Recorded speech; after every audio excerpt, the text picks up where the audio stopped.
Hello ladies and gentlemen, I hope I'm going live about now. My iPad as always is way too late in showing me that, but I hope that the obligatory OBS/YouTube delay will fix that in post. I am back. I apologize very much for the very long hiatus. It's now over 3 weeks since my last video and way over a month since my last Apple video. My last video having been in Xbox, so more of a console tech gaming video, which is quite unusual for this channel. We do cover like PlayStation stuff from time to time. Then I tried doing another Xbox video, but then my internet completely crashed during it. Then I was too angry to re-record anything, and then I had a lot of personal and university related stuff on my hands. This is me being back in full force. I hope it all is working, the audio, the video, the quality, the audio mix. Please, as always, let me know if something isn't working all right for you. I haven't been with this kind of setup for quite a while, and I haven't relied on Wi-Fi, even though this is way better Wi-Fi, for quite a while. So I apologize if there are any problems related to any of this. I hope to be fixing more and more stuff step by step as I get into the groove over the next couple of weeks. I do have my iPad ready with comments. I don't expect anybody to watch live, given the fact that I've been off for 3 weeks and now I'm streaming at a very inopportune time for 99% of my audience, which is coming from Central Asia. So I know I'm stupid, but I couldn't wait to get back into this. Tomorrow there will be, maybe not tomorrow I will react to it, but tomorrow Front Page Tech is posting their in-depth Apple Vision Pro review. I also want to react, or to be more precise, analyze. I do believe those will be more shorter form videos rather than live streams. I want to analyze, for one, just today we got a new CAT leak for the iPhone SE, which would be based on the OLED like iPhone 13, iPhone 14 design with the shorter notch. And we had CAT leaks, but also leaks from 9to5Mac directly from like a source they trust about supposedly iPad Pros going super thin to around 5 millimeters from the current 6.1 and 6.4 respectively. So I really want to cover all this. This will all be coming next week. iPad Pro stuff, iPhone SE stuff, and also me reacting to Front Page Tech's Apple Vision Pro. Now, I have obviously slapped on Apple Vision Pro thus far, and I apologize very much for that. It's kind of inexcusable that an Apple-focused channel does not cover an entirely new product category from Apple. Now, the reason why I originally didn't want to cover much from Apple Vision Pro is because there was so much stuff coming in and so much somewhat controversial stuff, in the sense that some people agreed on one thing, some people agreed on another thing, that I really didn't know how I could add anything to the discussion.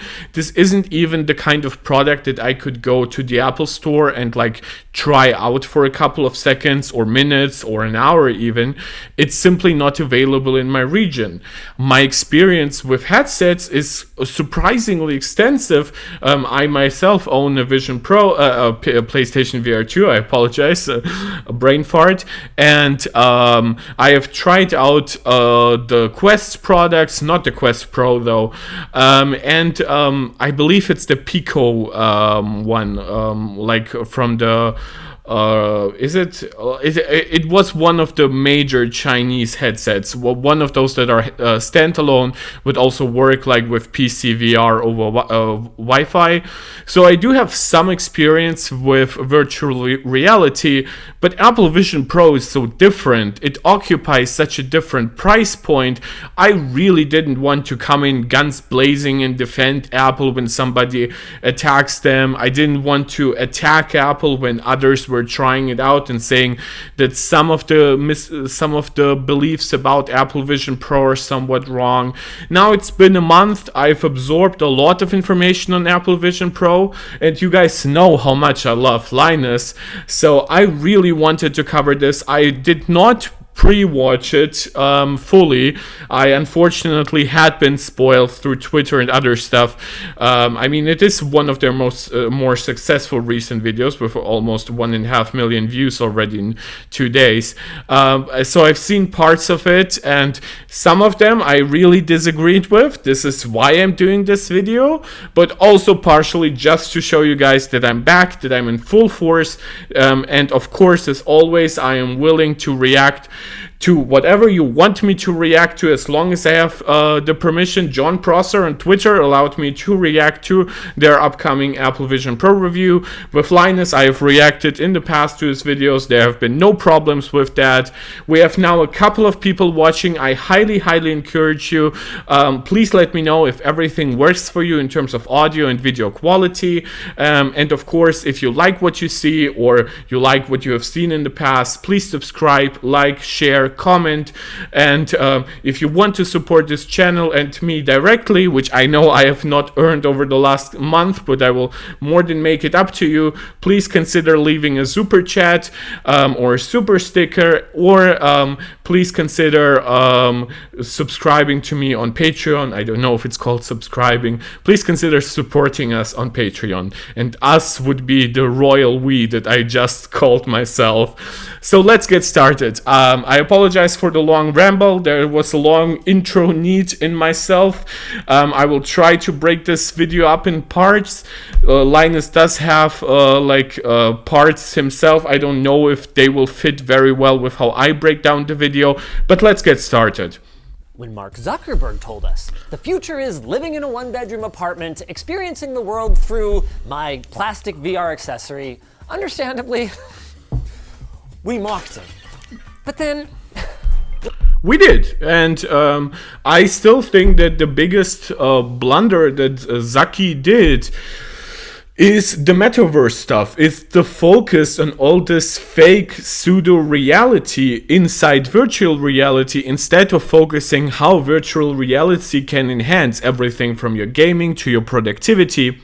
And this was the biggest blunder, in my opinion. I don't think that virtual reality in of itself is doomed because metaverse was a stupid pitch. when Tim Apple did it, we were excited beyond all reason. Well, by the way, there has never been, not once, did Apple pitch Apple Vision Pro in the same way as Meta, or Facebook to be more precise, pitched the Quest.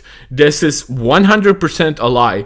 Apple has shown you, yeah, you use it usually alone, but there are a lot of features inside Apple Vision Pro, from its superior pass-through to eyesight, to even the fact that it has like really loud boomy speakers. Now I do take some things back that I said during my interview with iCave Dave, where I had forgotten that other headsets have integrated speakers, and the reason I had forgotten is because most of those speakers are relatively trash, which leads to most people just using headsets, just using headphones with them all the time. And of course my PSVR 2 does not have speakers.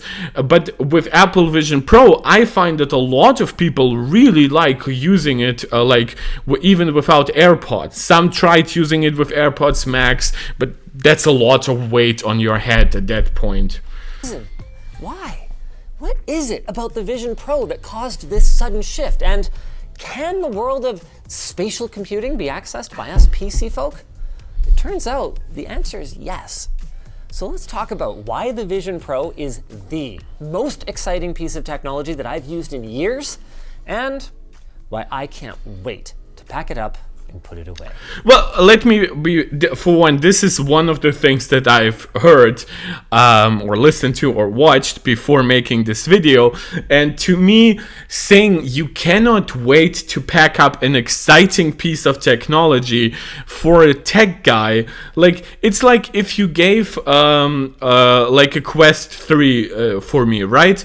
Yeah, I'm not a huge fan of the Quest idea, of like Meta in general. I don't like their business model. I don't like giving them my data, but I wouldn't be able to wait until I pack it up again. Like, come on, I would try the fuck out of it, and if it costs me absolutely nothing, I'm keeping it. like, and I'm trying it out from time to time whenever there's like an exclusive new game coming out or something like that. So this is the kind of stuff that Linus deliberately says for his audience, and the reason why I am reacting to his videos.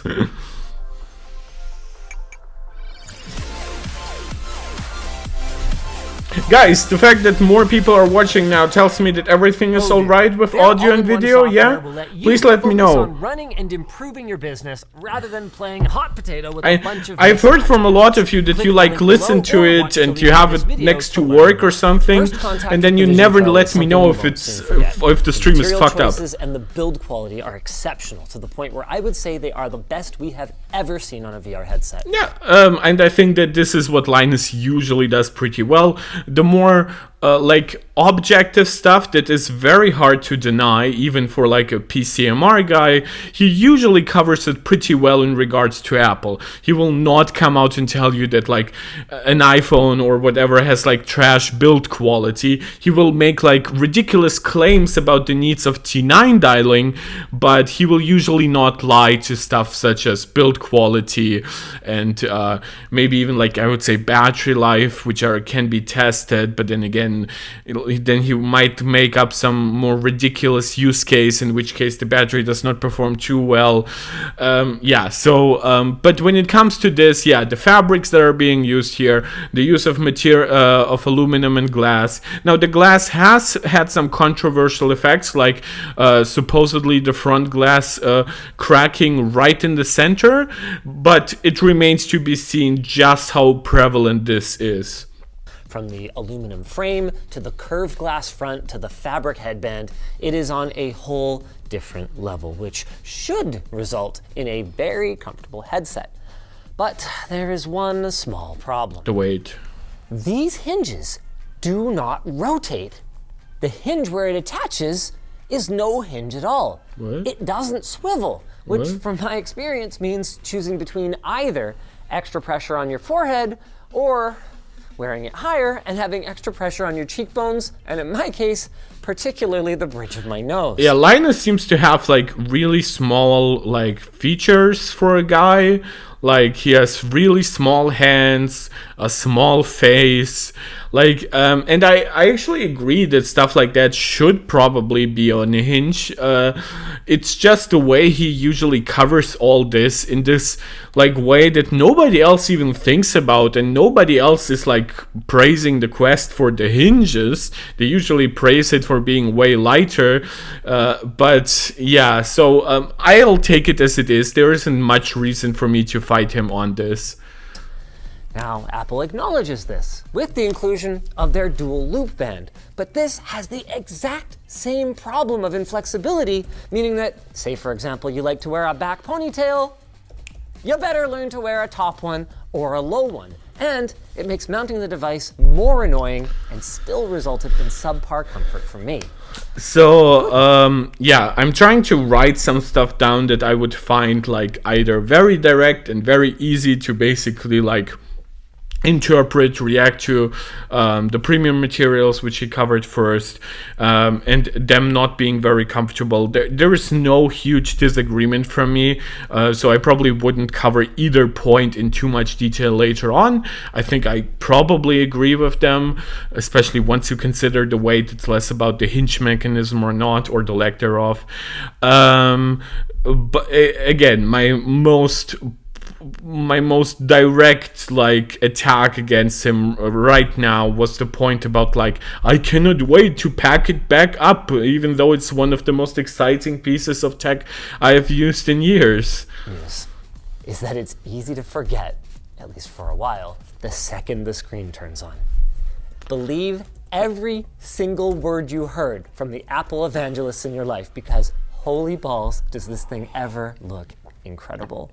At just under 4K per eye, with nearly 3 times the pixel count of the Meta Quest 3, not to mention no discernible screen door effect whatsoever, It is unlike Yeah, anything it seems like micro OLED, and to a point maybe like direct to substrate printed micro LED, not like the micro LED that is getting prepared for like Apple Watch or iPhone, but the one where the pixels can get as small as micro OLED.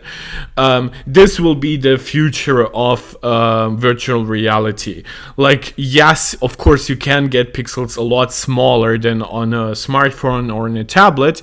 That's partially what the Quest 3 does and what PSVR 2 does, but it does simply not compare to micro OLED right now. Not only the way Apple pushes higher resolutions and of course higher pixel densities on there, but versus, for example, the bare bones LCD on the Quest, it has way faster response time, actual HDR support, obviously, versus something like the mini LED screen inside the Quest Pro.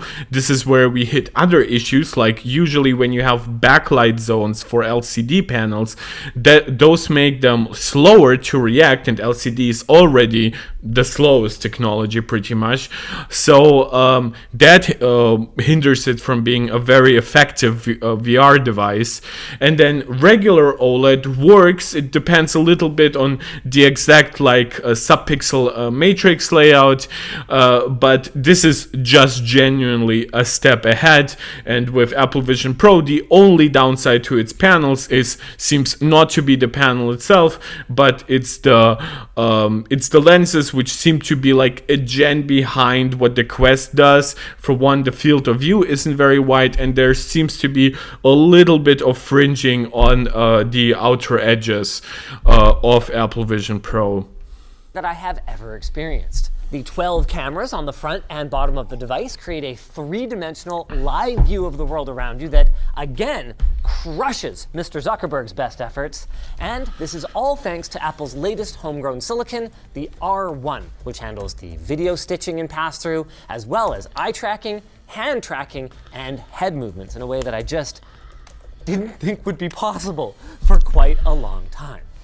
Now, one thing to be careful of is getting fingerprints on the cameras, as it's very easy to do accidentally while putting the headset on, and it will... Then do it! This is what I usually hate. Whenever people say like, look, it's so easy to mess... Like, camera lenses don't actually work the same way like the human eye does. Like, with how the lenses work, there is actually a pretty like good chance that even if you smudge up the camera a little bit, it will probably not have a meaningfully decreased output quality. In this way, I actually have to say, like, obviously those are digital inserts, unless it's real, which I would highly doubt, because this is not how focus works on the camera. So yeah, like I just always say, if you have something that you're like, oh, it's very easy to like mess this stuff up and shit like that, show us. Don't do this digital bullshit. Fuzzy. When it's working its best, though, my goodness, is it ever incredible. You look around, you resize, you reposition objects in virtual space, and it's shockingly smooth and natural, as long as you don't want to do something Apple says you're not allowed to do, like, oh, I don't know, zoom something in more than you're allowed to. Another Apple thing is that they tend to be selective about publishing their specs, and they opted not to publish a field of view number for this headset. Now, that could be because it varies depending on your exact face shape and how you wear it. The thicker cushion, for example, will shrink it a little bit. But the more likely reason is that it kind of sucks. Let's find out using what Alex calls, oh, thank you, the FOV Finder 5000. For context, the valve index is around 110 degrees, and the leading headset from Pimax is about 160, with the original Oculus Rift being 88. I am going to go ahead and move this until I can no longer It's about like 90 to 95. See the edges. Jesus, do you really need this bullshit? That's 79 degrees. It's not. Oh. Well, that's not very good, is it? That test actually wasn't 100% accurate. Oh yeah, no shit. Yeah, and people will clip out this part where there's like 78%. We measured the FOV of the cameras, not Linus's actual FOV. it actually had nothing to do with the field of view inside the headset. I cannot even begin to tell you how stupid this is. Would be a little bit larger because Apple is distorting stuff. So look, if I put this on right here and look at this grid on the wall, when I look at it straight on, everything seems to be pretty straight in the middle, and then on the sides it'll be curved. But if I look at the corner, it is actively compensating for those distortions in my eyes. What's even more surprising is that if I go in here, take off the light guard and put it on like this, my expectation was that the camera's FOV would stay the same, but it actually gets much larger. So before I could only see about... Yeah, so Apple really like prioritized comfort and like true usability. By the way, look how pretty the Vision Pro actually is. Like there needs to be some kind of redesign for the light seal, something to make it way smaller in that regard. I don't know. Like I feel like it's too thick almost, and it's not compressible like on my PSVR 2 where you have like those plastic flaps that basically press onto your face. So yeah, like something about it just doesn't appeal to me right now. So I get the criticism, and Apple's FOV is not that great. I agree with that, but it's definitely not 78%. Edges of this, now I can see all the way out to here, which is why you can get between like 90 up all the way to 110 on this, and it's using the eye tracking to actively compensate for those differences. Of course, Apple has made it abundantly clear that the Vision Pro is not a VR headset. It is a spatial computing device for... Fuck you, they used the word headset themselves in the OS a couple of times. The entire point about not calling it simply a headset or VR/XR/MR/AR is because those terms have actually been kind of tainted by the broader industry. A lot of them have been like grouped together with like the bullshit metaverse stuff and things like that. Apple wanting a new term for their $3,500 product that is very much about immersion, and over the years they have created terms like spatial audio, for example. To them, using a term like spatial computing instead of AR, MR, XR, VR is very, very smart, and you can try to complain about it that Apple tries to rename everything. Like, guys, Zuck tried to pitch us on the metaverse, and in the same time he renamed his company to literally Meta. Like, you cannot try to even pretend that Apple is on the same level here because they want to use the term spatial computing. Or professional work. It's meant for serious things. That is also not true. This has been a misconception with Apple since like the Mac versus PC ads, right? It's like, well, the PC was for the super serious people, and the Mac was like for the, you'd create stuff in GarageBand or iMovie. But then when it came to like the gaming focus of Apple's products, right, which has historically, the iPhone has been amazing, and then the Mac has been significantly less so versus the PC, is people were saying, the Mac is like about, pro stuff, right? This was where it, like the perception of Mac versus PC sort of shifted because PC gaming became so much better than it used to be. And the problem with Apple Vision Pro is Apple Vision Pro is completely capable of gaming and doing lighter stuff and all your entertainment needs. It's just in its infancy. It's been out for a month. It has only like 1,000 apps. It will take a while for Apple to give you more content on Apple TV and Apple TV Plus, 3D movies, more and more immersive stuff for sports, concerts, and of course gaming. And then of course the broader like third-party app support, in the sense that beyond just gaming there can also be like immersive learning experiences, like playful stuff like puzzle games that are more designed for like kids to, I guess you could say, learn, but it's more like playing around without it being explicitly a video game. Stuff like that already exists on the Quest. Apple never said this is a super serious device. They pitch it, for crying out loud, as a device that will put you on the front rows of like a basketball game. this is the reason it's called Pro is because most likely in the future we are getting a cheaper, lighter, maybe less quality screen device that will be like an Apple Vision Air. It's not called a Pro because it's designed for pro work.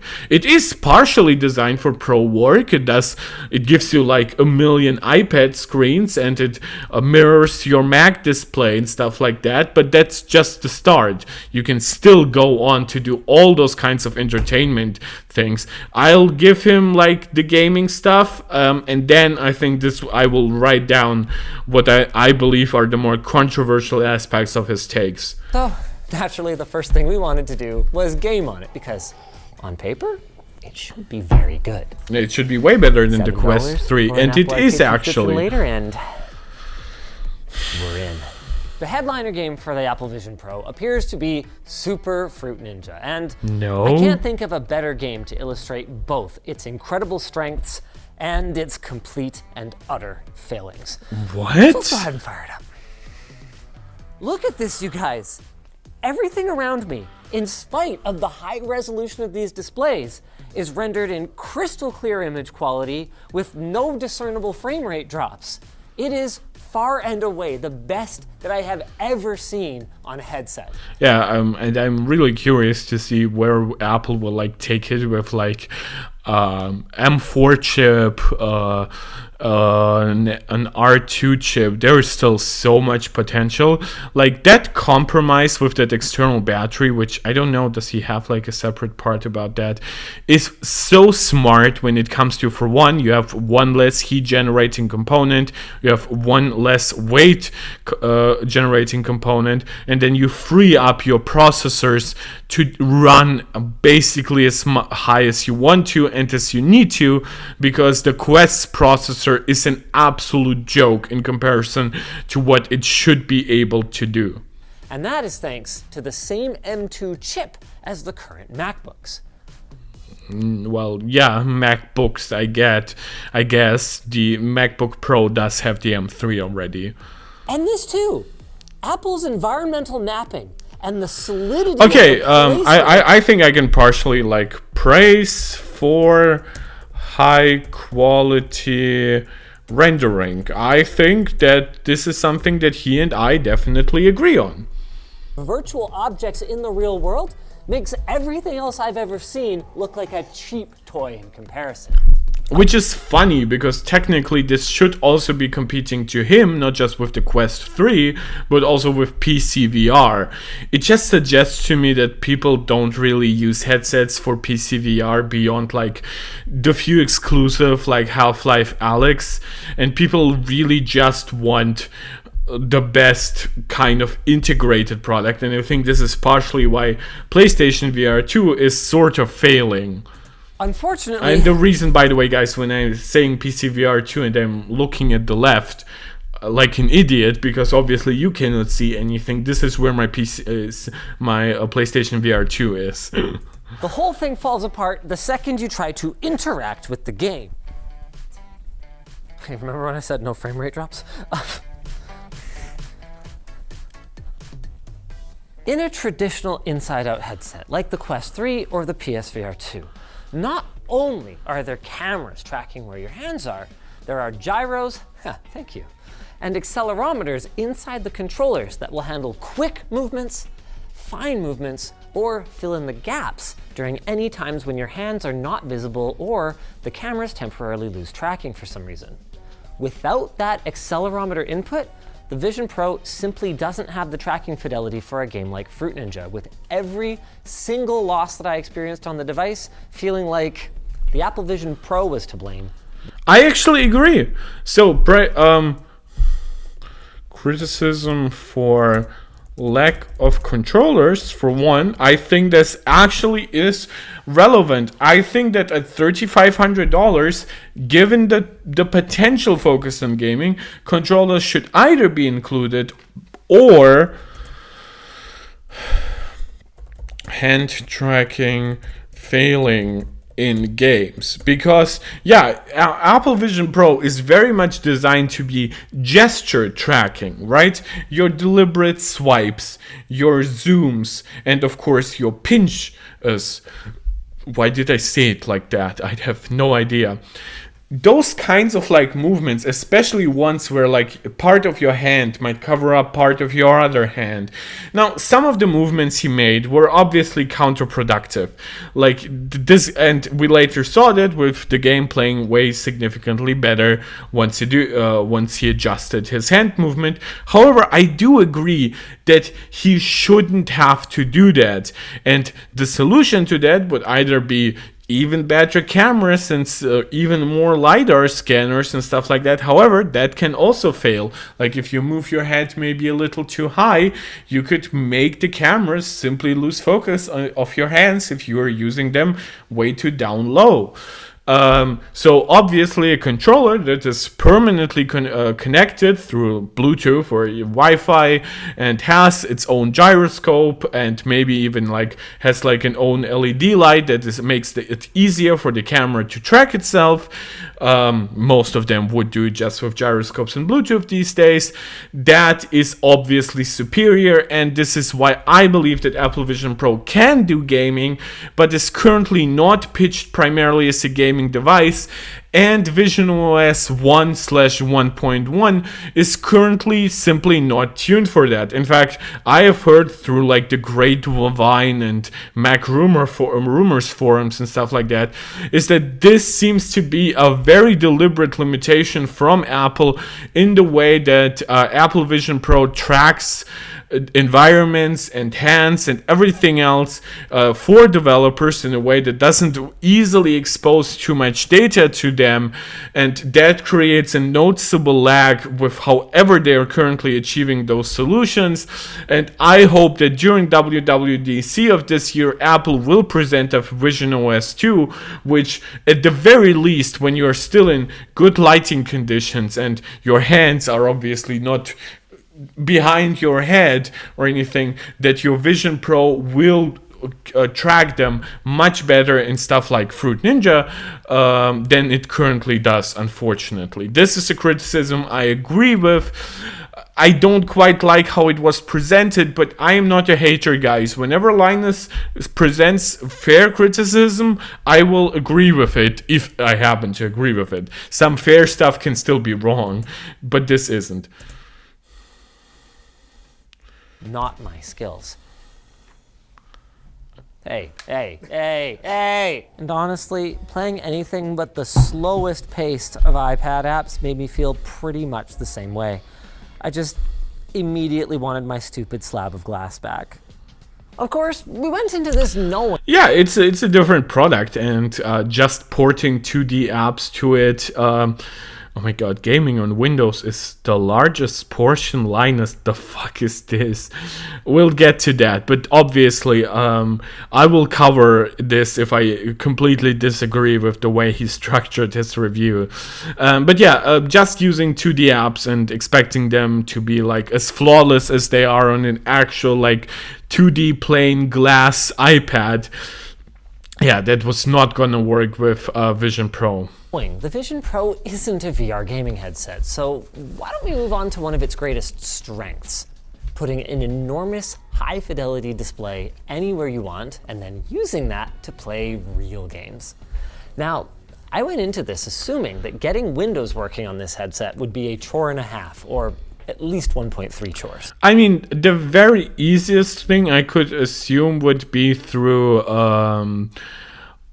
I believe Intel Macs also support output to this, which, well, I don't know if Boot Camp would work, but obviously something like Parallels would work, right? And then it doesn't matter what kind of Mac you have. But I guess that could create compatibility problems. But I believe there is a way to get like Steam streaming on it, right? I mean, Apple doesn't even let you buy the Vision Pro if you don't already have a reasonably current iPhone. But as it turns out, the process is incredibly simple. If you only want to play games, All you've got to do is download the Steam Link iPad app from the App Store. Oh, right. Choose what computer you want to stream It's from. just available, and I mean there shouldn't be any problems with it in the future, given that Apple has significantly lessened like its like App Store regulation when it comes to game streaming. Now this is not cloud streaming, this is streaming from your own PC, which was never a problem on Apple. Those apps were always allowed, but even for the future you could like install the xCloud app on it and use it as such. And it figures out the rest. I mean, is that something or what? What kind of absolute mad lad would have a TV this big? Whee! Doesn't he have a 110-inch screen? It's a little laggy.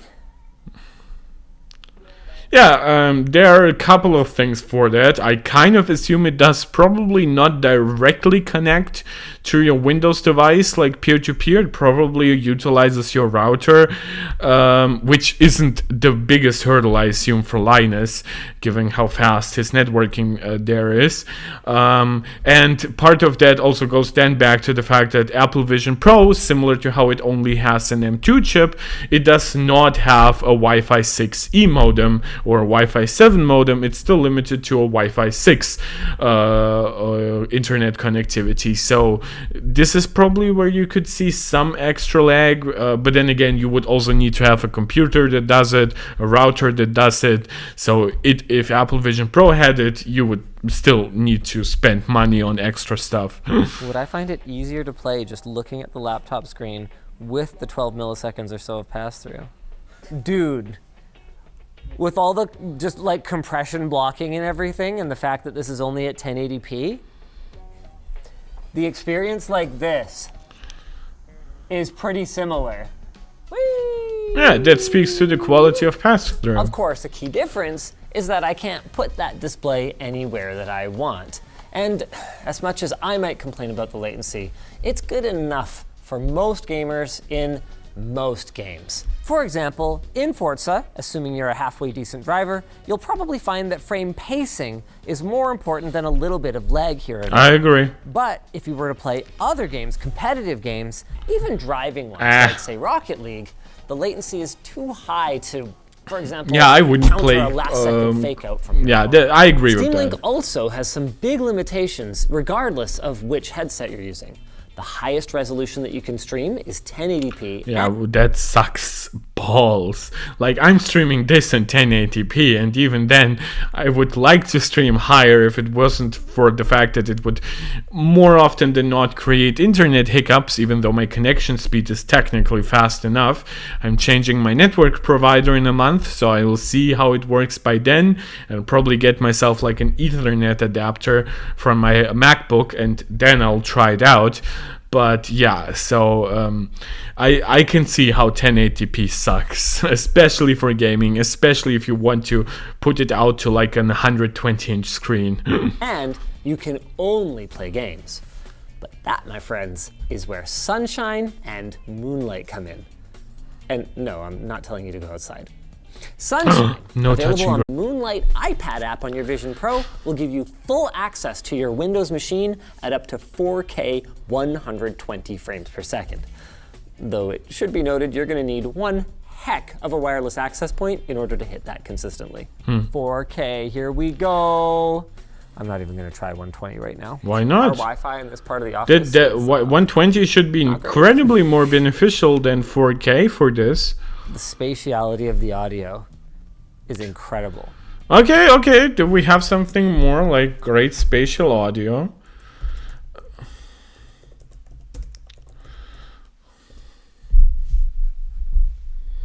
That TV's behind me now. No question. Whee! Unfortunately, with our Wi-Fi on the sets not being as good as we'd like, Sunshine and Moonlight didn't perform that great in gaming.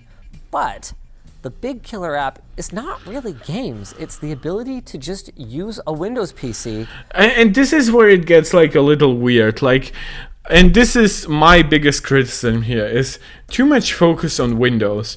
Because I know he's saying like, oh, a PC guy's perspective, but why would you output a Windows like desktop for like browser stuff? Like, you have a browser, you have Mail, you have even Chrome on it. Do you, or does Google block the Chrome version of the iPad version of Chrome? I actually don't know, but then again, it's not Chromium based right now, so it's all a little weird, to be quite honest. So if you ask me, like, this gaming on Windows portion it's okay that it's this big, and if it just focused on gaming, I would have been more fine with it. But like, the input methods are all wrong. Like, look, what will happen now? With a virtual desktop in the Vision Pro, and for that, it works freaking I mean, great. why would you want to use a keyboard and mouse for like regular browser stuff? Like, I understand using like the keyboard and mouse when you're like outputting a Mac screen to it, and then, but you're doing it probably because you want to use some kind of pro app, like video editing, photo editing, maybe even, or of course for anything like text related. That's cool. But like, in this use case, he could and should just be using Safari. Like, look at this. Honestly, Alex, I gotta say, the latency feels very, very similar to the native connection to the MacBook. I'll try it. This is going to be the thing that finally breaks Apple and makes them integrate touch into macOS. No. The fact that people are gonna be sitting there in their Vision Pro and just wanna click on things, and then they're going to introduce it, and everyone's going to be like, wow, it's so obvious. Sometimes it's nice to be able to tap on things, and then they're going to put touchscreens on Macs. Nope. This is the problem. I agree that having touch support in macOS is not a bad idea because of stuff like this.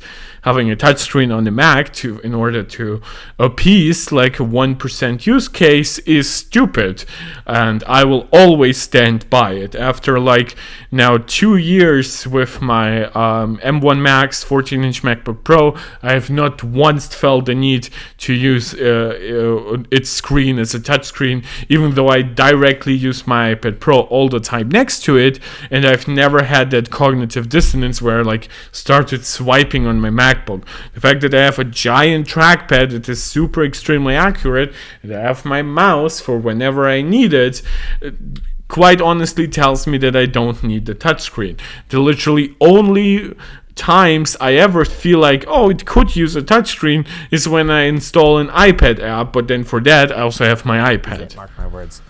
And if it doesn't happen, then it is only because of Apple's complete and utter stubbornness. There's no other reason.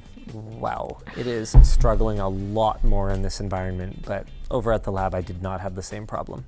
It was a little laggy. It was fine. Yeah, wait, what once again, I've got serious latency issues, which underscores that you are going to need a really nice modern access point for the... What? This uses peer-to-peer connectivity. This does not need an access point. What? Best possible experience on this. I'll show you a little bit of contrasting footage here to give you some idea of what this is supposed to look like. What? What is this footage supposed to show? Unfortunately, that's not the kind we have here on the set. So, using Windows on a big old virtual spatial display. Wait, what was the point made there? Wait, I don't think that's how Mac display streaming works. Like, you can theoretically use it without any internet. Incredible. The latency is very similar to using it on the MacBook, which means there is some, regardless of your access point, but it's very, very usable and worth the trade-off of the giant display. The only thing that I'd say is different is that it doesn't have that really cool augmented reality Connect thing that is such a, it just works moment. Now, if you do have some weirdness, part of that comes down to the way that Apple made their wireless chipset, and apparently setting your router to use channel 149 can help solve it. Bottom line, incredible for non-competitive games. With a powerful GPU in the streaming system, I'd say this is pretty much the definitive way to experience Baldur's Gate 3 or something from the Witcher series. This is such a weird like perspective for to take up such a long period of time. It's like, yeah, it's a good gaming thing for like output, similar to how you can play 2D games on PSVR 2 and get like a 4K screen, but like in a virtual environment. Would I say this deserves to be like 1/4 of the review? Most likely not. But if you're a competitive gamer, you could get nearly the same field of view while having much lower latency for a lot less money. I mean, you also need the space for something like this. Gaming perspective aside then, let's take a look at the Vision Pro more in the ways that Apple intended, which is where the device starts to get in some ways cooler, but in other ways a bit more complicated. I've already stated that this is the best video pass-through that I've encountered by a metric mile, but pass-through has never been a core function of a headset to quite the same degree before. I mean, on a PSVR or most PC. I mean, on a PlayStation VR, it's literally just designed to like 3D scan your environment and give you a quick, basically like glance at where your controllers are before you pick them up, and then you go back to your virtual reality environment.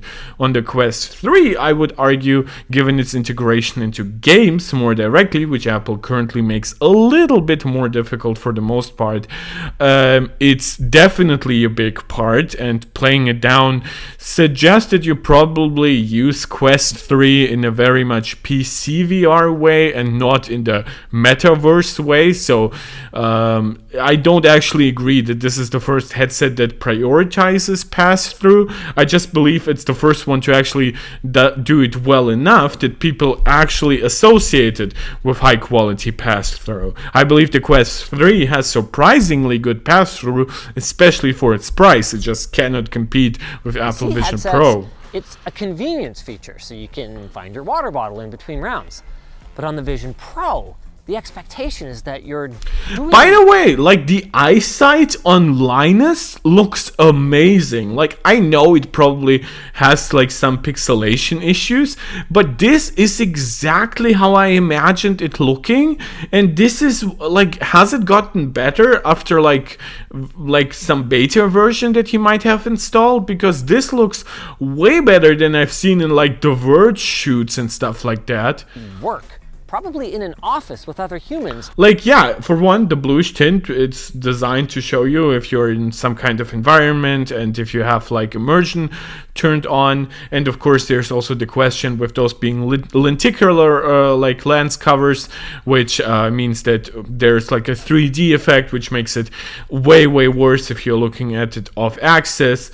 But yeah, with what we just saw on the outside, granted probably under a pretty gray Canadian sky, looked amazing. While in pass-through mode for extended periods of time, which can get rather strange because it literally warps your perception of reality. It does. Oh yeah, that's really disorientating. They won't be seeing it in 3D, so they won't realize how this tree like... You see, I mean, the worst thing that happened was like the high dynamic contrast shift, because obviously you were staring at the light and then you were staring at the tree, and that probably exacerbated like the 3D like sort of parallax effect that you would see here. I doubt that it actually had like 3D issues, because it's not like it renders the tree in 3D and then gives it back to your eyes. It's basically just a relatively decent iPhone camera. See, the camera distorts your perception of objects, particularly ones that are too close. And while the no and yes. Yes, obviously it warps your perception, but the problem with close-up objects has less to do with that warping. It has more to do with, even though it's a relatively wide-angle camera, is that the focus simply becomes a problem, and then it tries, I believe, some kind of data tricks to still give you a decent image. Through is shockingly low latency, allowing you to easily dodge a thrown object. The perception of depth of that was funny. really I everything agree. around you is going to be a bit off. The good news is that your brain is really good at compensating for this. So when you hear people say, yeah, the first 30 minutes was kind of weird, but then it just clicked, you can expect to have a pretty similar experience.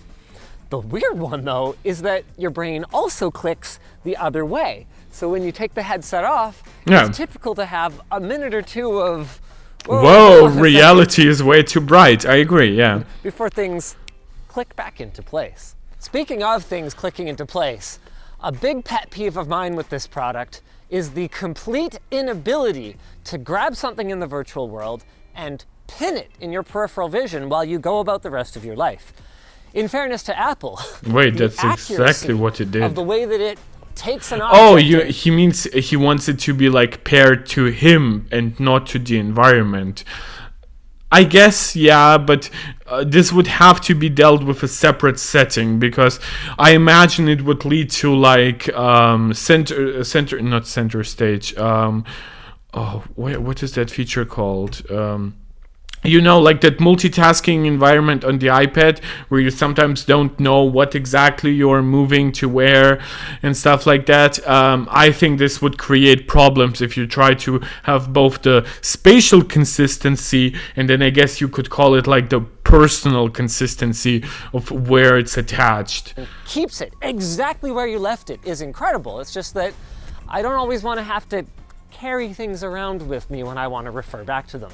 I mean, you shouldn't be moving around with that product. That was kind of the original discussion we had, which is that Zach wants you to basically stay at home in a one-bedroom apartment, but have like unlimited space because you have virtual reality. Apple might not want you to stay in a one-bedroom apartment, but Apple definitely did not create this for running around. Otherwise, they would have given it like 5G option or stuff like that. Another thing that bummed me out, anytime I spent an extended period in Passthrough, was the video fidelity. And look, I don't want to take anything away from what Apple has achieved here, but I could never forget that I was looking at a video feed of the world through phone cameras. Yeah, which, by the way, the problem isn't really phone cameras. You could make the argument that you might want to have like even larger sensors, and they will probably come, especially on the more expensive Vision Pro models, like Vision Pro 2, 3, whatever. The problem with that also has to do though with data compiling and then giving it back to you with that low latency.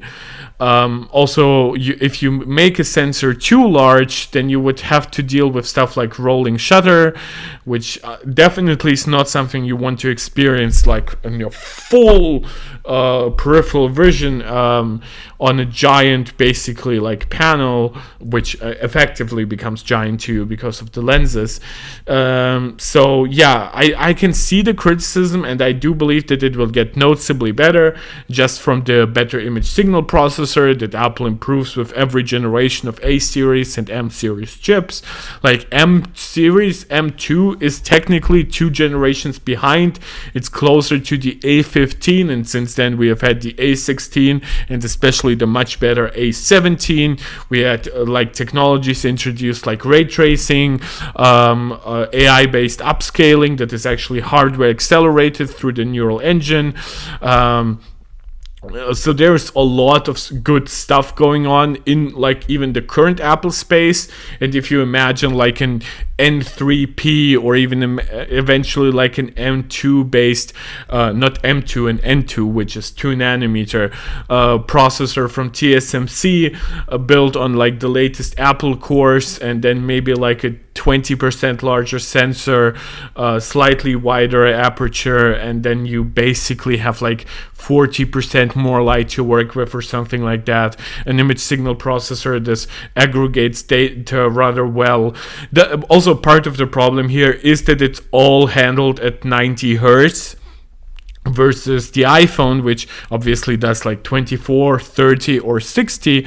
But one thing it does even at 60 is it actually captures like 2 frames during HDR video capture, and then combines them for like proper HDR. This is why at 30 FPS the fidelity is absolutely amazing, and this is obviously Apple Vision Pro simply cannot do that. That would mean running effectively at 180 frames per second the camera sensors, and that would be quite a lot of data aggregation. It would really hit battery life, it would hit the M2 limited resources even further. So while I do believe this will eventually come, it's simply not there yet, unfortunately. Compounding this issue is the fact that virtual content rendered by the Vision Pro is so high fidelity and so vibrant that the real by the way, the reason why I haven't written down anything, it does continue the best pass-through and the environment scanning stuff, and the criticisms of those things are still valid, so there isn't much like attack points here. Ends up looking drab and dull by comparison. Here, I could demonstrate this. That right there is a color checker classic on what is a, by all accounts, beautiful and color accurate screen. Yeah, it's like what, 91% of DCI-P3 in the real world. See the difference? Another major issue is motion blur. While the pixel response times of this micro OLED display allow objects to look extremely crisp even when in motion, as you move your head, it's normal for the whole world to end up looking and feeling a little bit jello-y. Yeah, but this is true of absolutely any headset. So, also, by the way, like, look how high fidelity that like screen is, and the way that like the translucency effect works over the arm of like the cameraman. It's just amazing, those kinds of things. Is regularly forced to use weird shutter angles in order to compensate for the flickering of lights around you, which can in some cases cause them to have to crank the ISO, adding a bunch of noise to the image even in well-lit rooms. Yeah, this is obviously part of the problem with this. Is the first time where like a really consumer-facing product has really asked people to look at our regular world through digital stuff, right? And I don't mean like through your iPhone's camera and then back on your iPhone screen, or through whatever camera and then whatever screen. No, I mean like directly real time. And this is where you will see stuff like, even if you have 60 or 90 or 120 FPS capture, if you have like a really weird like flickering from your LED lamps, and it's at a very like strange frequency that does not align with how you're capturing it, then you will deal with problems where even though for your regular eyes it just looks like a continuous night light source that illuminates the environment, for a digital camera it can actually make it worse than if there just was a little bit of like basically environmental light from an open window, because then it has to deal with the flickering, with the contrast changes, with some of the weird like high dynamic range adjustments, and then of course having all to do at a high refresh rate, so the output latency is still really low. While we spent a lot of time so far talking about things you can do with the Vision Pro, I actually spent most of my time with the device doing what you are supposed to do, which is professional work in my own virtual space. And it can be... Okay, professional work is not the focus here. Work is not the real focus here. It's one of them, but like all of the other stuff that he has shown with like will he really not cover stuff like just movie watching and stuff like that? Really sweet. I love being able to take private notes in a meeting or work on sensitive material. I wonder if you could like design yourself like a slimmer like light shade, light cover for it, so you can get a higher like effective field of view. Group setting, but the problem is that it cuts both ways. One of the first things that I wanted to do was share a document with someone and mark it up together. And Really? Oh, come on. Like, really? The first thing you wanted to do together was like asking them to do something on your own device? Share out the fucking document and let them work on like cloud-based Google Docs. Oh, this is bullshit. Yeah. Also, you can use like your own, you can use like even Word and stuff like that there, so. Because there's no obvious way to mirror my MacBook's display, I had to use a bizarre workaround that involved screen sharing from inside the Vision Pro to a video conference with someone who was sitting there on a laptop next to me in the same room. Oh, fuck you. Stop pretending with those kind. This is T9 dialing, which like, yeah, I want to share. I understand you want to share your Mac screens, your device's screens, yes. Which, by the way, I will accept the criticism that Apple should have like an ability to still keep the Mac screen on, stuff like that, or even output it simultaneously to a second TV or stuff like that. But don't make this like the first point you cover. The structure of a review actually matters. If you like, I hate this shit. Also, it's like cover the actual feature first. You've covered like Mac display output for like 2 seconds in your Windows gaming portion, and then you said, oh, I love it, but it doesn't work for me. even if all you want to do is work privately, the whole setup can be a bit of a chore. I mean, the Vision Pro... You have it on your desk where you also have your MacBook. You put it on, you still can see your entire environment and stuff like that. And yeah, you have to keep your battery there, which I guess we might get to that. I have no idea. This doesn't even feel like a review. I guess when he calls it a PC guy's perspective, this isn't a full review. But he reviews basically every part of it except for thus far battery life. sounds like having your own personal Colin holding a TV for you and then allowing it to be repositioned and float effortlessly wherever you want. But in practice, I just don't really often need to do that. Yes, Neither do a lot of people. that is the point. You don't always need to do that. This is not designed for everyone, which, by the way, is Linus even still like editing videos? Like he's like showing them stuff from like his Google Doc stuff. Just share that out if you actually want to use Vision Pro. Also, like if you are just doing a Google Doc thing, don't use Vision Pro for it. Also, this is like a professional like environment. This has nothing to do with Vision Pro. Nobody should replace like their professional, like potentially like tax deducted hardware with a novel piece of hardware in an ecosystem that it's not even the same ecosystem as the one you usually use.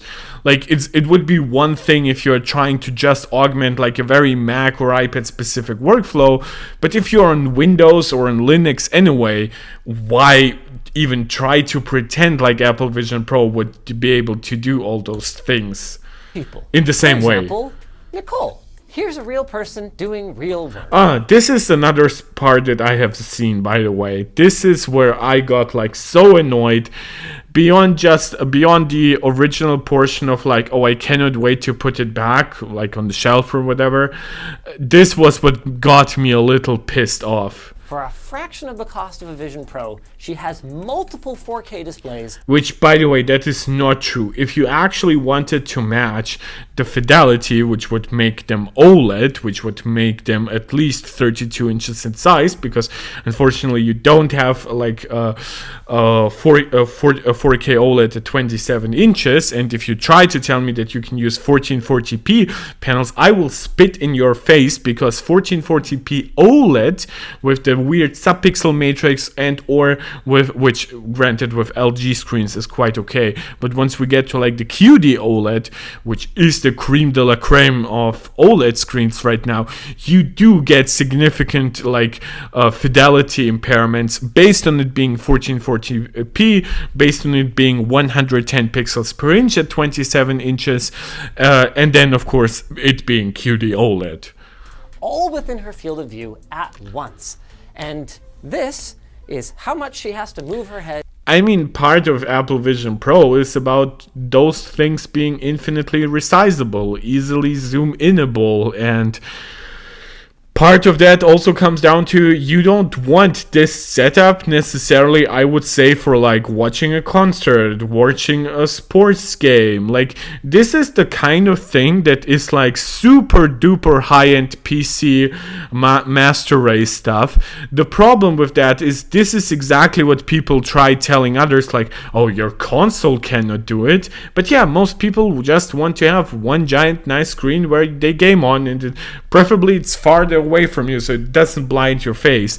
And the same thing I would say goes to Vision Pro. Now, Vision Pro has its own downsides like comfort and stuff like that, but being permanently attached to this setup, right, in order to achieve your results is actually quite archaic. She has like the light covers on top of it, which obviously Apple Vision Pro deals with that quite authentically. There's the question of what are those actual screens? Are they OLED? Do they have pixel by pixel level like HDR functionality? Do all of them have an acceptable level of PCIe 3 or even Rec 2020 coverage? I always forget what it's called. And yeah, I assume for her they are, right? Because this is a professional setup. As I said, it looks pretty expensive and stuff like that. But now you are absolutely connected to this one setup. You're attached to it. And this is my problem when people try to downplay something like Vision Pro, or eventually even a Quest with enough processing power and hopefully higher fidelity screens that does offer you all this, but in a much, much more freeing environment. In order to look between them.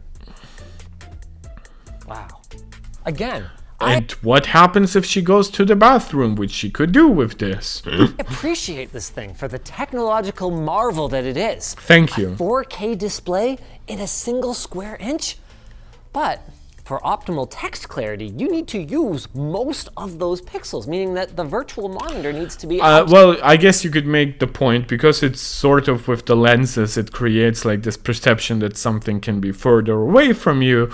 Yes, because technically this isn't like retina level. You would have to have like 2.5 times the pixel density, I believe, for it to classify as retina. It's still incredibly sharp. It gets rid of the screen door effect. I would argue it's probably what 4K is to like a 30-inch monitor, even though like technically it should be like 5 to 6K for the actual like retina experience, but it's not something you will actively complain about. Absolutely massive for the Vision Pro to really shine. And then that's also not quite the use case though. When you look at, like, I think Greg's Gadget does this pretty well in the way he sets up his environment and the way he or was it, I believe like Brian Tong showed that he has like a setup where like some screens or some apps are basically connected to his bathroom, and when he then sits down in the bathroom, then he also already has like Safari coming up and something like that. This is, for one, this is completely incomparable to the original, to the setup that they have just shown for Nicole, but also like this is the kind of playing around you need to do, where you cannot just say, oh, it doesn't give me like the same 4K visual while like a screen while something is small, right? If you actually look at my screen, like, yeah, of course, thanks to around, I believe, 250 ppi, right, I can see the text really well on that small notes sheet here. However, on an Apple Vision Pro, I wouldn't be able to do it if it was literally that small as part of my vision. But with Apple Vision Pro, I wouldn't have to do that. I could just put it slightly further away in my periphery and make it larger. So it's, you kind of have to understand how this device is used. Making your workspace feel less like this and more like this. No, it's not. This is the problem. All of those fixed like monitors cannot replicate the way that Apple Vision Pro gives you stuff, especially with the fact, for one, all of those are blinding him in the eyes. I guess that's the joke with the gas mask here. But the other part is that screens that you are not actually looking at, which is part of eye tracking functionality, is how apps that you aren't actually looking at become sort of grayed out and translucent. So you would never have this kind of effect in Apple Vision Pro of complete disorientation, where everything is equally sharp, equally bright, equally intrusive. That's not how Apple's immersion, Apple's spatial computing paradigm, if you want to, works. That's simply not the case. Obviously, this demo is meant to be illustrative more than literal. For one thing, the Vision Pro does not currently support more than one MacBook display. This is, I've seen this as well, and this also got me angry, though a little less angry than the rest, because I see the point they're trying to make, right? You have like an extra screen here, an extra screen there, and because you can resize your screens on Apple Vision Pro, it's kind of like this, right? Though I've seen, by the way, a lot of people use like Apple Vision Pro the way I'm currently using my iPad, which is I have it down below under my Mac, and this is probably why my eyes are slightly looking down too much. I apologize for that, but this is where I always check that like my stream is working well and stuff like that. And I'll try to broaden out my workspace so I can have my iPad next to me again. But the point for Apple Vision Pro is not only are those things resizable, which gives you way more freedom, but he is trying to say, well, those are all like individual PCs. Well, guess what? You don't need an individual PC for this, which is just a browser with some docs, I guess. This is the LTT merge shop. This is some cooking instructions on New York Times. Like, you could have all of those things and way more set up around yourself. Not everything needs to be like a separate like extra PC screen. It can just be an extra iPad app floating around you. And we have 5. Also, it's more like having a much larger TV that is quite a bit farther away. And no, you can move it pretty close to you, but that's part of, you should have, by the way, a very large screen further away from you. This is why a proper theater experience will not even give you like the option to charge $1,000 to sit like I guess 2 meters high, but like directly in the center of the TV. It just doesn't make sense with your peripheral vision or with your field of view in general. And this is not comfortable already, right? So, and this is not supposed to be what Apple Vision Pro does. It can do that. It can bring in a screen uncomfortably close. This is why the bottom bar is for bringing stuff closer in and out or moving them throughout the environment, and why on the edge of each thing you can resize it. So those are different ways to manage your digital space or your spatial space, I guess. that is a good thing in the sense that you'll be focusing more than a few feet in front of you, but I still found that in spite of that, eye strain was a big problem for me if I spent more than an hour or so in spatial computing land. Making this productivity problem worse. I've seen it depends a lot on the person. I won't fight him on his personal experience. I myself have trained myself to use like my PSVR 2 for longer than an hour, and I started out with like the tolerance for like 10 to 12 minutes, which I guess kind of reflects how a man can build up tolerance for other things to last longer, but this is neither here nor there. If he lasts for an hour, that's about how much I last in PSVR 2, not the other thing. I apologize. Is the fact that at this time, the Vision Pro doesn't allow you to save your layouts. So every time you want to get back into it, you've got to put it on, authenticate, connect to your MacBook, resize that display, open a Safari window, put that over there where you want it. Maybe your emails go over here. It's a lot of I mean, is it about turning it off? You could keep it like suspended, I guess.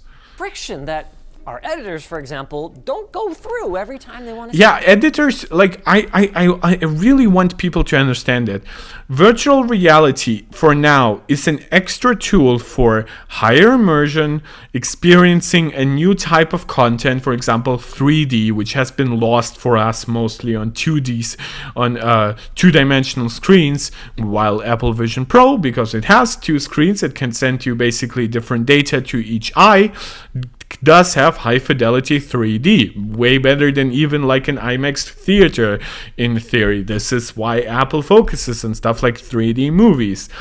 And in theory, it also, of course, goes for gaming, though Linus fairly called out some of its downsides for gaming right now with hand tracking limitations and stuff.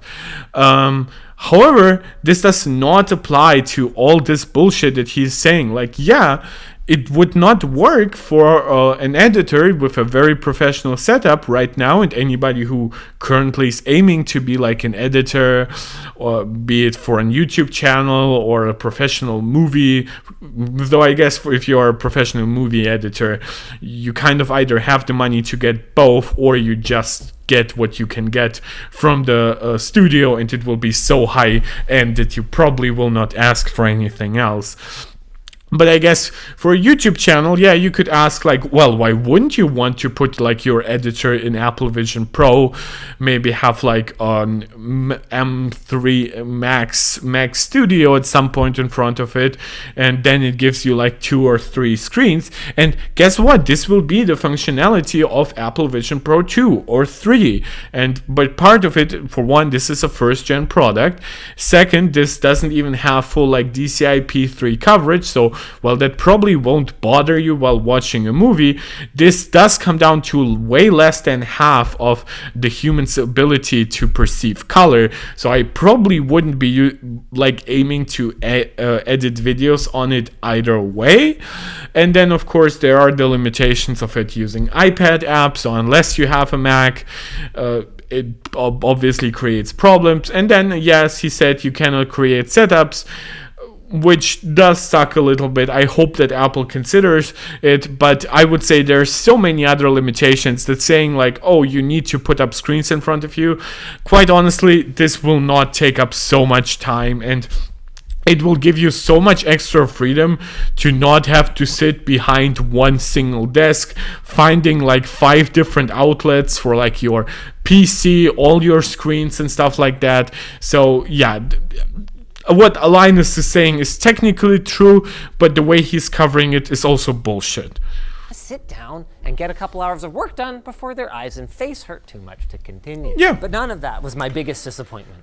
That actually came on day 1. Really? When I took home my shiny Vision Pro, super excited to play with what is arguably the most revolutionary device to hit the market in years, and quickly realized there's nothing to do. Oh my god, this is like, oh, there's nothing to do. This is, oh my god, this is exactly what I feared. And this is honestly something that I did not watch, but I kind of feared might happen once I saw his original statement.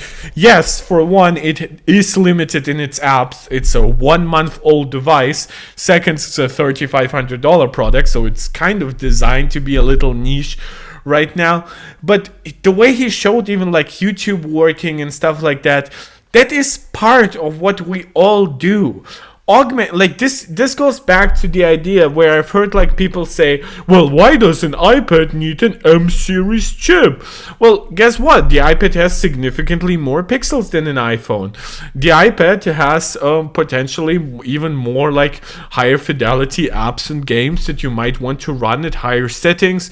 You might also do more professional stuff, from photo to video to audio editing on your iPad, whether it's with more limited solutions, something like LumaFusion and Pixelmator, or your more professional stuff like Final Cut and Photoshop.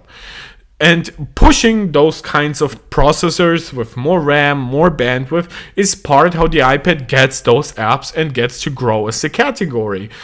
And the same thing goes with Vision Pro. It's like, what is there to do? Well, it all starts with stuff like Safari and YouTube and email and document stuff and watching your photos and watching movies and watching TV shows.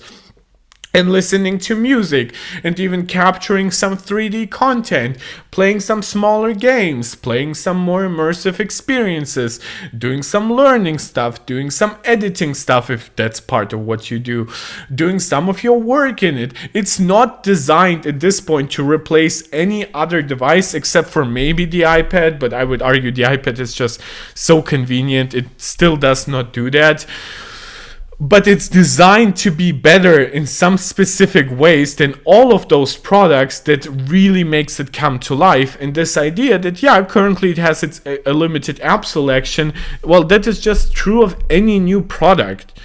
You can experience things. You can watch TV, look at 3D models. You can play iPad apps with kind of janky controls. But I realized really quickly I wasn't having any fun. I know app support is going to expand rapidly, and in the near future, there will almost certainly be some really cool stuff to do. But at the moment, what's available ranges from boring to outright dystopian. So what is it good for? What was dystopian? Outright dystopian. It's that shopping catalog with expensive stuff. That's dystopian for him. So what is it good for? If you don't need it for work, I'd say watching stuff in your own private movie theater is the killer app. Okay. You can really appreciate the higher streaming quality of extras at lmg.gg/floatplane, and watching 3D movies in this thing is second to none. I think it's even safe to say that watching Encanto on the Vision Pro in 3D is the absolute best way to experience that movie. By myself. It's just that for the price of a Vision Pro. Like, I know, by the way, he's married, he has kids. For one, can we please stop pretending, even for a second, that there are not people who like to watch movies and TV shows by themselves, at least partially, and stuff like that. Then, of course, there is stuff like SharePlay, which, yeah, you could get like somebody else to watch it on an Apple TV, and then you watch it inside Vision Pro, but then you get, like, I guess, the audio from the TV. Regardless and then of course you still has like Passthrough to see the other person, unless you are watching in a pitch black environment. So there are some problems there, but let's not pretend like there aren't people who live alone or who do like even movie watching and stuff by themselves. I myself have actually, and this is a business idea that Apple can take for free and movie studios can take for free, is I believe that would sell incredibly well. It would be like a $40 like theater like ticket, basically, where you get to watch a movie that's currently in the theater only on Apple Vision Pro, or at least you can only buy it on Apple Vision Pro. So forget all the experimenting that Disney did during the pandemic, and then you own it for like 2 days, but you get to watch it without a booing crowd, or even like if you are like a critic, without a boring crowd. And you watch it with like the highest fidelity screen, so no stupid like critic screening and like the smallest theater room that they have to offer. And you might even have like screenshot ability, so if you want to use this for like YouTube apps, which, you know, if you're watching HDCP content, you usually can take screenshots of it. For this type of content, because you paid so much money, you're allowed to do so. And let's say it's not just exclusive to Apple Vision Pro, you have to buy it on Apple Vision Pro with the excuse, well, if you don't have the best way to view it, you shouldn't be able to buy it, then just go to the theater, and then theater would be less afraid of it cannibalizing their business. But then over those 2 days, you can still watch it on your TV. And then once the movie actually comes out for everyone to watch, maybe instead of the $15 or $20 that the movie usually costs, you now only have to pay $5 or $10 because you already gave them $40 or even maybe $50. I could get a flagship LG C3. I could get a By the way, an LG C is not a flagship anymore. It's the Gs are table only and a the cup. ones like, and whatever is above the G, I guess, have the highest end panels with like the better cooling.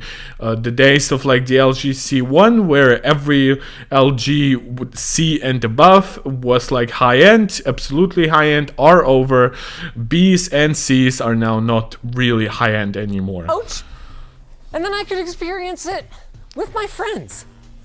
I mean, this is such a stupid point. This is true for every VR headset right now. Sure, it might not be as immersive, but I know which one I'd rather have. I'll be Oh my god, such a stupid appeal to like, oh, friends. back in a minute, guys. First, I just gotta finish up this review.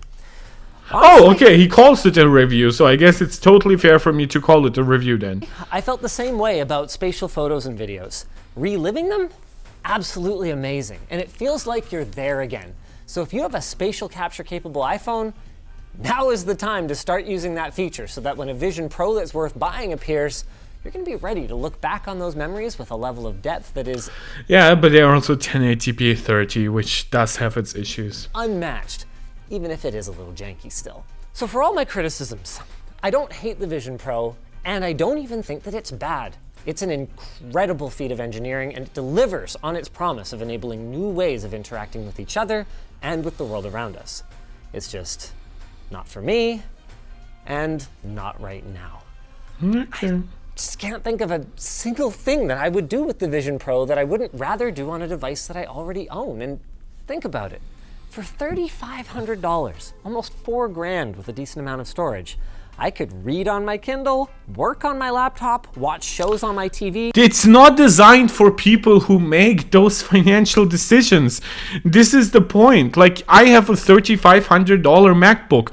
I don't need a $3,500 MacBook, but I got it because does it really matter for me between a $2,700, at which point I probably would need something that good with like enough RAM, enough storage, and I probably would need a mini LED screen given that I've gotten used to one on my iPad, right? But you don't see me running out for like an M3 device because quite honestly the performance level on my M1 Max 14-inch MacBook Pro is way more than enough. But it is limited in certain ways, right? I cannot just magically expand it to be 16 inches. I cannot just magically expand it to have multiple extra screens. Even though I have my iPad, I'm definitely not running out spending $1,100 on 3 extra iPad Pros for like as external screens that I'll just glue to my wall in the way that Vision Pro offers. Like, none of them gives me like the way like features like the private movie theater, like the 3D content playback. None of them give me the VR games, which, yes, this is what I have my PSVR 2 for, but now the PSVR 2 also needs my PS5, so that's another $1,000 to spend completely outside the Apple ecosystem, by the way. So yeah, like this idea that like, oh, I can buy a Kindle, an iPad, a laptop, a desktop, and a TV for that money, which, by the way, it's bullshit. None of them would have the same like screen quality. I guess you could say they would have the same performance level if you really got at least like an M2 iPad Pro, but then it gets expensive really fast as well. And then you also have to question like input methods and stuff like that. Regardless, I know the point he's trying to make. I'm just trying to say Apple Vision Pro, as it currently stands, which if you ask me what should be the adequate price of Apple Vision Pro, I believe there should be an effective $700 price reduction with a 512 gigabytes base storage, which I believe would be more than enough for most people, given that most people stream content these days, and then have a couple of games on it and stuff like that. And then it should cost $3,000. Yes, at that point, I think it would be more attractive as a device that comes in extra, Currently, given that a 500 gigabyte Apple Vision Pro costs you $3,700, this might sound like ridiculous. Oh, why do you make a difference between 3,000 and 3,700? But you have to understand, there are philosophical barriers for people. Quite honestly, I believe the barrier for this would be around 2,500, where I believe if it was below 2,500, people would start thinking about including it into their like more regular lives. The problem with it, it's currently costs $1,500 to make. The profit margins would shrink even further if you gave it like more base storage and prevented people from spending even more money. Apple is currently spending a lot to get a third-party developer on board.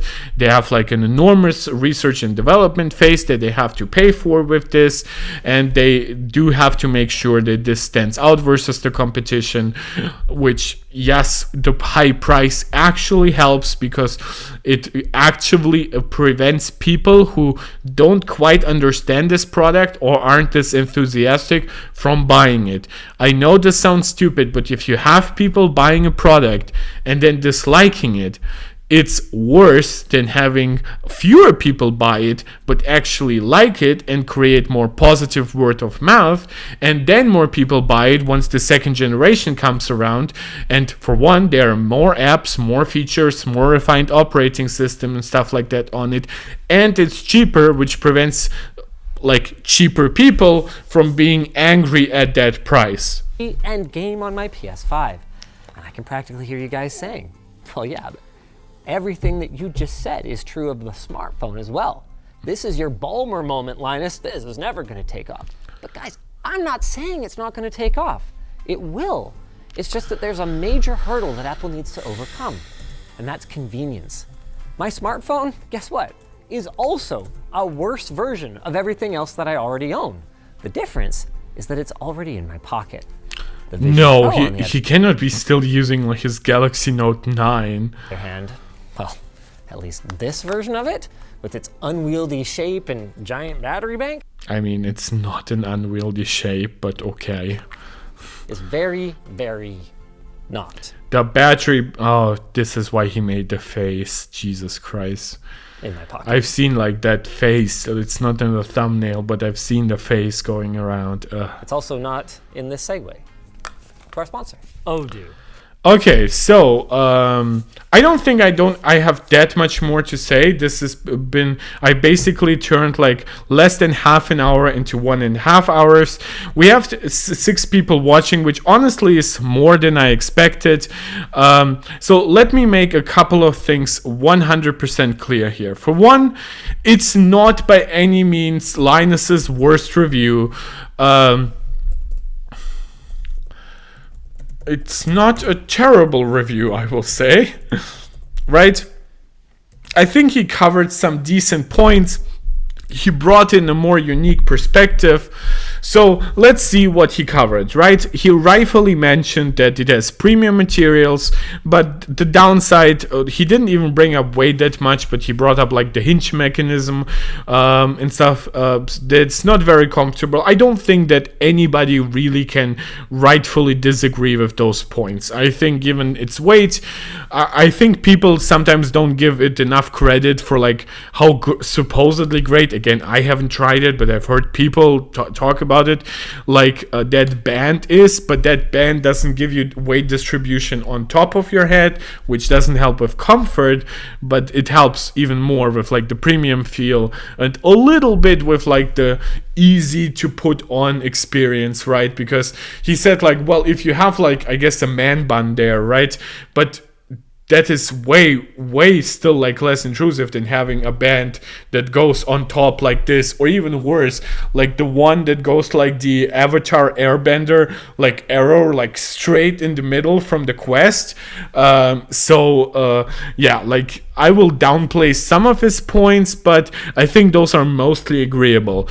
Amazing screen, right? Absolutely true, with the best current pass-through and 3D environment scanning, which which he also showed, by the way, when he put like that window and like that random space on the outside, and it's still stuck to that once he started walking around. The FOV is relatively small. I think that was fair to cover. The fact that it goes out to like 110 without the light seal shows that the limitation currently is very much like an engineering effort in terms of the overall headset, and not even as much the actual lenses and stuff like that. So I believe this can and will be overcome. He points to smooth and natural input, which makes it obviously very convenient as a spatial computer, but then he does have, like, I believe, valid points that actual hand tracking and the lack of controllers right now, like you can have like a PS5 controller attached to it, but not like the virtual reality controllers from the PSVR 2, for example, that those do have like either latency or tracking issues. It's hard to tell a little bit. So at least for games, those things, even as great as the usual input methods are, like your scrolling, zooming, and of course your pinching, it does not quite work as well for games that require even more nuance or even more speed in how the tracking works. He praises how high quality the rendering is. So this is where the M2 does a really great job in proving itself. He unfortunately did not cover battery life in any way, or even whether or not the battery bank even hindered him from much stuff. But this is what I usually bring up when people say like, well, but the Quest 3 doesn't have an external battery. Well, yeah, it has a battery half the size of the battery bank, and it needs to position it somewhere on your head. So at that point your Apple Vision Pro would like weigh close to a kilogram, and beyond that I would just also argue that having the extra capacity with also like removing the heat source that is the battery, is just so you can focus on cooling the M2 and the R1, is how Apple can get basically unrestrained M2 performance, basically the highest fidelity rendering, the highest fidelity pass-through, the highest fidelity environmental scanning right now in a consumer VR headset. I would be actually very, very interested in trying out one of those headsets that he mentioned that does like 160 degree field of view, because I have not gotten to test something like this out. I imagine that this could be like a game-changing experience. He does give like some praise for stuff like spatial audio, but overall his review focuses too much on Windows. He tries to deflect then with like saying, oh, professional work is what it's actually designed to do, so the games can actually fail, but then he fails to actually present a more realistic use case of professional work by comparing it to like basically firmly set in place multi-monitor professional workplaces, which is not really exactly what Vision Pro is competing against. He is criticizing the limited app selection, which I say is fair overall, but then again, it has to account for the fact that this is a 1 month old product. He does bring up that if there is a killer app, it would be the private movie theater features. He does not bring up functionality such as a 3D movie playback, but maybe it doesn't matter as much to him. And he does say that VR or even Apple Vision Pro by itself will take off, just not in its current shape, which I actually agree with him, and this is why I don't get angry with the overall review. It's just the structure is a little weird. There is, as I said, this point just really sticks out, that there's too much focus on Windows, and especially like Windows gaming. And beyond all of this, I just have to say, guys, I'm back. And yes, we are criticizing Linus, but we are doing it once again in a fair and nuanced way. And I guess saying that he does not provide a terrible review is part of that. Now, I will be wrapping it up here because I believe I've said my part. And I will be covering front page text Apple Vision Pro review soon after, so there will be a lot that I can say about Apple Vision Pro there. I also want to encourage you guys, those who are still watching or those who will be watching later on, please subscribe, please like, share, comment. Make sure to engage with the YouTube jazz, as I call it.